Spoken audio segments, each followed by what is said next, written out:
Baltimore, Maryland. It's November of 1969.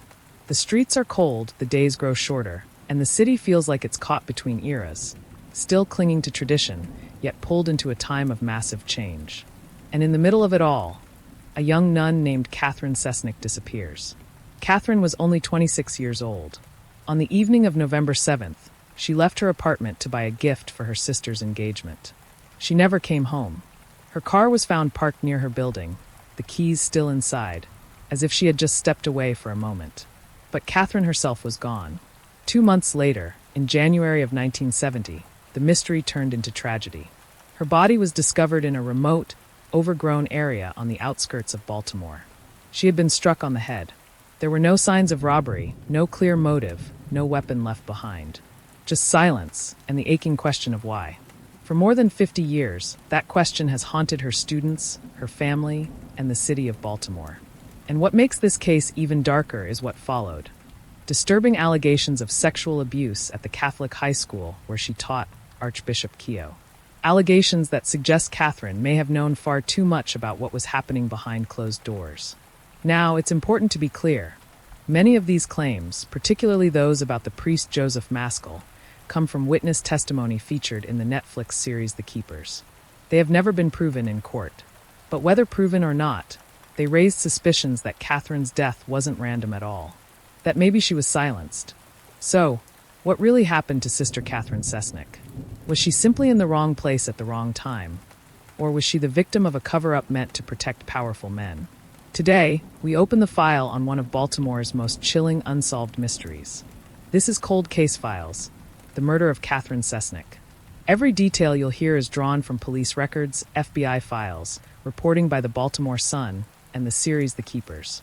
And where something remains unverified, I'll tell you that directly. Because this isn't just about a murder. It's about a community shaken to its core, about secrets buried for decades, and about the fight for justice that continues even now. So let's go back, before the headlines and the investigations. To truly understand the mystery of Catherine Cesnik, we need to understand the woman herself, the life she lived, the students she inspired, and the world she tried so hard to protect. To understand the mystery, we need to step back into the world Catherine lived in.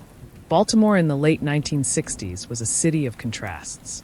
On one hand, it was a place of tradition, tight-knit neighborhoods, Catholic families who sent their children to parochial schools, and priests who were treated with deep respect. On the other, Baltimore was also a city under pressure.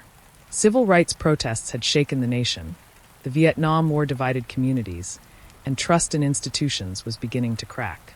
Through it all, the Catholic Church still held enormous influence. For many families, the parish wasn't just where they worshipped. It was their social center, their guide for morality, and the authority they rarely questioned.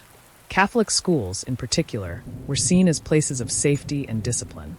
Archbishop Keough High School, where Catherine taught, was one of those schools. It was an all-girls Catholic high school, known for strict rules and academic excellence. And within those hallways walked a young nun who didn't quite fit the stereotype. Catherine Cesnik, known as Sister Cathy to her students, was not the kind of teacher who ruled with fear or scolded for minor mistakes.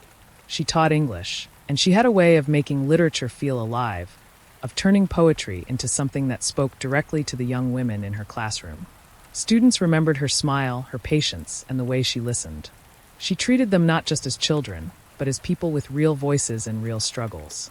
One former student described how Sister Cathy would notice when someone looked downcast and quietly ask, "Do you want to talk about it?" In a time when many teenagers felt invisible, she gave them dignity. She wrote plays for the girls to perform, encouraged creativity, and believed deeply in their potential. But Catherine's kindness wasn't naive. She was aware that life outside those classroom walls could be complicated, even painful. And according to testimony shared years later in the Netflix series The Keepers, Catherine may have known about something far darker. Allegations that Father Joseph Maskell, a chaplain at Keough, was abusing students. Now, it's important to pause here. These allegations, though supported by multiple testimonies, were never proven in court. Maskell himself denied wrongdoing during his lifetime, and no charges were brought against him for Catherine's murder. Still, many survivors have spoken about their experiences, and according to them, Catherine was a safe person to confide in. Some believe she wanted to protect her students. and that knowledge may have put her in danger. If that's true, then Catherine was more than a teacher and mentor. She was also a threat to those who wanted silence. But before the mystery consumed her story, Catherine was simply a young woman living with hope for the future. At 26, she was vibrant, independent, and still discovering what kind of life she wanted as a nun. She had recently moved into an apartment with another sister, outside the convent walls, a step that suggested she was seeking a balance between her religious calling and a more ordinary life. She loved music, enjoyed watching The Sound of Music, and even had a playful sense of humor that surprised those who only saw her in a habit. In other words, Catherine was not some distant figure in a veil. She was a real person, full of warmth and possibility. That's what makes her story so heartbreaking. Imagine for a moment that you're one of her students. You look up to her, you trust her, and maybe you even tell her things you've never shared with anyone else. And then suddenly she vanishes. A teacher who once filled the room with light is gone without a trace.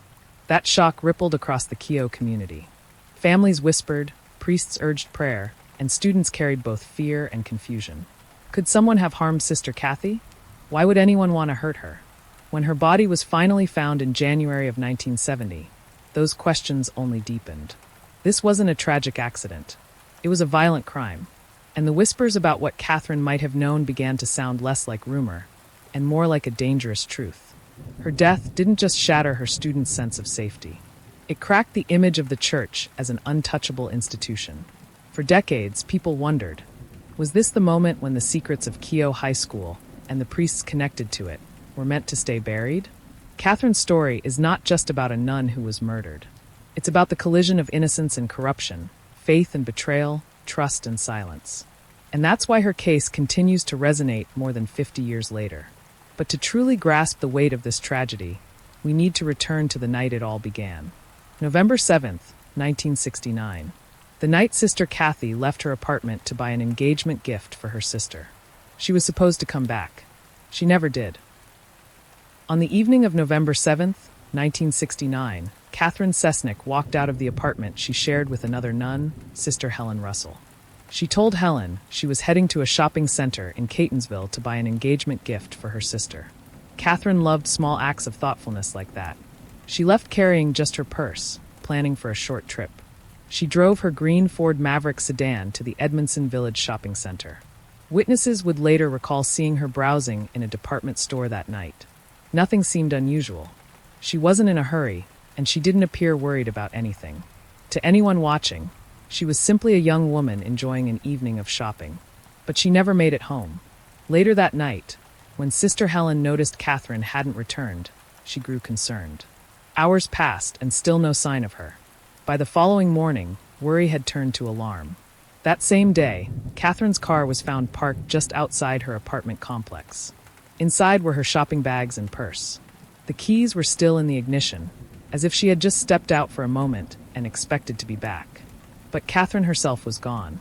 The disappearance immediately raised red flags. Catherine wasn't the type to vanish without telling anyone. She had a tight-knit circle of family, fellow nuns, and students who depended on her. And yet, she had simply disappeared into the night. Baltimore police began their investigation, but there wasn't much to work with. No one had seen anything suspicious around her car. No neighbors reported unusual noises. There were no signs of a struggle, no fingerprints pointing to a stranger. It was as if Catherine had been plucked from the world without leaving a trace. For weeks, her family and students clung to hope. Maybe she had been kidnapped and could be found alive. Maybe she was injured and waiting for help. But as days turned into weeks, and then into months, hope gave way to dread. On January 3rd, 1970, nearly 2 months after she vanished, the grim discovery was made. Catherine's body was found in a remote area near Lansdowne, on the southwestern edge of Baltimore County. 2 hunters stumbled across her remains in a wooded clearing, partly covered by leaves and snow. She had been struck on the back of the head with a blunt object. The force was enough to fracture her skull. There were signs that her body had been dragged or moved after death. Yet there was no indication of robbery. Her clothes were intact. Her jewelry was untouched. Whoever killed her hadn't done it for money. And crucially, the murder weapon was never found. The condition of her body also created challenges. After 2 months exposed to the elements, decomposition had obscured many potential clues. Forensic science in 1970 was far more limited than it is today. DNA testing didn't exist, and many modern investigative tools were still decades away. Police were left with a crime scene that felt almost deliberately silent. The strangeness of the case only grew when survivors from Keogh High School came forward years later. In The Keepers, a former student named Teresa Lancaster described a terrifying memory. According to her testimony, Father Joseph Maskell, who at the time was the school chaplain, drove her to the wooded site where Catherine's body was lying. She said he forced her to look at the corpse as a way to intimidate her into silence about the abuse she had endured. Now, to be absolutely clear, this account has never been corroborated by physical evidence. It remains a testimony, part of the body of allegations surrounding Maskell, but it has not been legally verified. Still, if true, it suggests that Catherine's death was not only violent but weaponized, used as a warning to others. That possibility has haunted many of her former students. If Catherine had been trying to protect them, was her murder a message that no one was safe from those in power? The 2-month gap between her disappearance and the discovery of her body raises other unsettling questions. Where was she during that time? Was she killed on the night she vanished, her body hidden until the killers decided to move it? Or had she been held somewhere before her death? Investigators at the time leaned toward the first theory, that Catherine was killed quickly and her body concealed until it was later dumped in Lansdowne. But the lack of forensic evidence meant there was no definitive answer. The car with the keys in the ignition, the absence of robbery, the calculated disposal of her body. All of it pointed to a killer who knew what they were doing, or at least someone who felt confident they would never be caught. For Catherine's students, the discovery of her body was devastating. Some recalled sitting in class, staring at her empty desk, praying she might walk back through the door. Instead, they were faced with the brutal truth. Their beloved teacher had been murdered, and no one could explain why. More than half a century later, the mystery of that timeline still gnaws at those who follow the case. Why was Catherine targeted? Who had the opportunity to abduct her that night? And what secret was buried along with her? Her disappearance had already shaken her community. But her murder, cold, deliberate, and unsolved, turned fear into suspicion. People began to wonder not only who had killed Catherine, but also whether someone was working to keep the truth from ever coming out. And so the investigation began. Police chased leads, questioned witnesses, and built a list of possible suspects. Some were people close to Catherine. Others were figures of power. But all of them carried shadows. The question is, where did those shadows lead? When Catherine's body was found in January of 1970, the Baltimore County Police officially treated it as a homicide. But from the very beginning, the investigation faced enormous challenges. The first problem was time. 2 months had passed between her disappearance and the discovery of her remains. That gap meant that many potential clues, traces of DNA, fingerprints, fibers, were gone. Decomposition and weather had erased evidence that might have pointed to her killer. In the late 1960s, forensic technology was far more limited than it is today. Even if DNA had been preserved, investigators simply didn't have the tools yet to analyze it. The second problem was focus. Catherine was a nun, a teacher, and a beloved figure in her community. To the public, her murder was shocking. But to detectives, that also meant an enormous amount of pressure. Was this a random act of violence, or was there something more sinister behind it? And if there was, were they allowed to follow the evidence wherever it led? Let's talk about the suspects.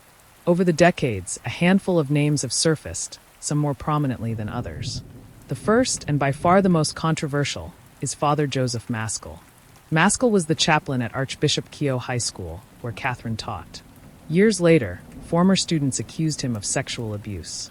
According to the Keepers and survivor testimony, Catherine may have known about this abuse, or at least suspected it. But here's the important distinction. While Maskell has been named repeatedly as a potential suspect, he was never charged with Catherine's murder. During his lifetime, he denied all allegations of abuse and involvement in her death. He died in 2001, leaving behind a legacy of unanswered questions. Still, for many, Maskell remains at the center of suspicion. Survivors believe Catherine confided to others that she planned to report what was happening at Keogh. If true, that would have given someone like Maskell a powerful motive to silence her. But again, legally speaking, this remains allegation, not proven fact. Beyond Maskell, there were other names. One was a man named Billy Schmidt. Billy was a neighbor of Catherine's, described by some as eccentric, with a complicated personal life. According to people who knew him, he was obsessed with Catherine in ways that seemed unhealthy. He allegedly made comments about her disappearance that raised suspicions, and his erratic behavior in the months that followed only fueled rumors. However, no direct evidence ever tied him to the crime. Another figure was Edgar Davidson, the husband of one of Catherine's colleagues. Davidson was said to have been driving around the Lansdowne area on the night Catherine disappeared, the same area where her body was eventually found. Years later, his own wife reportedly described him as acting strangely after Catherine's murder. Some claimed he came home with blood on his shirt. Still, just like Schmidt, the evidence against him never rose above circumstantial suspicion. So we're left with a list of suspects: Maskell, Schmidt, Davidson, each with possible connections, each with troubling behavior, but none definitively linked to Catherine's death. Then there's the broader question: was this case bigger than just one man? In The Keepers, survivors suggested that Catherine's murder may have been part of a cover-up orchestrated by powerful figures in the Catholic Church. The series paints a picture of a system desperate to protect its priests and its reputation, even at the cost of justice. Testimony from former students alleges that police officers, church officials, and even doctors were complicit in keeping abuse hidden. Now, to stress once again, those claims are based on survivor testimony and have not been confirmed in a court of law. The Archdiocese of Baltimore has consistently denied involvement in Catherine's death. But the fact that so many people came forward decades later with eerily consistent stories has led many in the community to believe that Catherine's murder was more than a random act. As investigators wrestled with these possibilities, the years slipped by.